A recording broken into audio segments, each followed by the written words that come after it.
It must have been amazing to have been a rail fan or a train spotter in the Chicago area back in the 1970s when all these railroads all converged upon that city.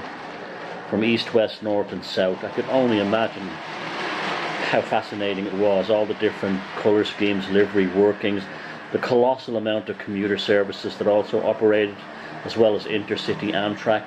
And before that, in the 1960s, again, it must have been just mind-blowing what the diversity of the scene was. So normally my interest in American railroads has been generally northeastern railroads, particularly around the New York area. But I've been getting more and more interested in the Chicago area, and one of the railroads is the Milwaukee Road. As the name suggests, it connected Chicago with Milwaukee, but also went as far as the Pacific coast. And it was a remarkable railroad. It actually electrified huge sections going over the Cascade Mountains to connect to the Pacific Northwest. But the story of the railroad is also one of catastrophe, because in many ways it was a railroad that had it all. It had a huge customer base, it had large cities on either end of its route, Chicago and Portland.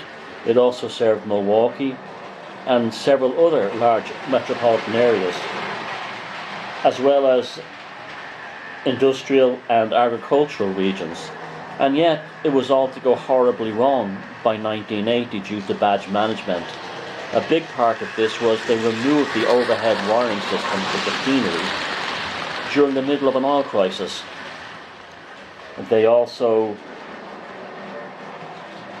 made the fatal mistake of cutting back due to a series of mergers and wanting to merge with larger railroads like the Burlington Northern and the Soo Line and others. Grand Trunk was even on the cards at one table. They cut back a lot of their trackage. Now this was probably a fatal move because firstly they took away the overhead electric power under the auspice that the new modern diesels could handle the extreme temperature changes and drops, the cold weather, etc., in the Cascade Mountains and regions like that, and the Rockies. But it's hard to understand how bad the management was. At one point the railroad had something like, and this is towards the end of its life, 80% of the ports in the Pacific Northwest. They were literally sitting on a gold mine, and yet all kinds of problems ensued. I was reading online about people who worked for them in the engineering sheds and said that literally locomotives are sent out with duct tape on them. And how they managed to destroy, the management that is, such a viable railroad will always be a phenomenal mystery. But by 1980 it was basically gone, and by 86 the railroad had been absorbed into other lines. A lot of the traffic today still exists, and quite successful, run by short lines.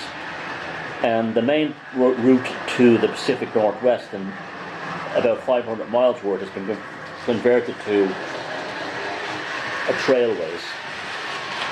So the Milwaukee Road is an integral part of American railroading if you're interested in that part of the American scene of the 1960s, 70s and 80s. They also one time were famous for their Hiawatha passenger trains and other aspects of their business model. But alas, it was all to go horribly wrong. So this is my little miniature tribute to the Milwaukee Road in HO scale. And as usual, let's sit back and enjoy the show.